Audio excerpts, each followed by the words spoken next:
Hi అండి, welcome back. చుక్క నూనె లేకుండా మినపప్పు నానపెట్టే పని లేకుండా ఇన్స్టెంట్ దోశ ఎలా తయారు చేసుకోవాలో చూసిద్దామండి. దానికోసం ముందుగా పావు కప్ అటుకులను అయితే 5 మినిట్స్ పాటు వాటర్లో నానపెట్టేసుకోవాలి. 1 కప్ ఉప్మా రవ్వ అండ్ పావు కప్పు పెరుగైతే వేసుకొని ఒక 15 మినిట్స్ పాటు నానిన తర్వాత మనం మెత్తగా దోశ బ్యాటర్ లాగా అయితే మిక్సీ చేసుకోవాలండి.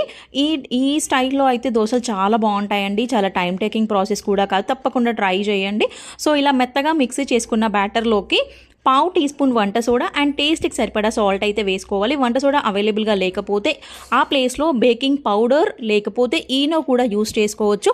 అంతే అండి, అవి యాడ్ చేసుకొని ఎక్కడ లంప్స్ లేకుండా కలిపేసి ఇలా క్రిస్పీగా చాలా సాఫ్ట్గా అయితే మనం దోశ అయితే చాలా క్విక్గా తయారు చేసుకోవచ్చు అండి. చాలా సింపుల్గా అయితే తయారు చేసుకోవచ్చు. అప్పటికప్పుడు టైం లేకపోతే ఈ దోశ అయితే చాలా పర్ఫెక్ట్గా సెట్ అయిపోతుందండి. సో వీడియో అయితే నచ్చింది అనుకుంటున్నాను. ప్లీజ్ వీడియో నచ్చితే లైక్ చేసి షేర్ చేయండి. Please subscribe for more videos. Thanks for watching. Bye.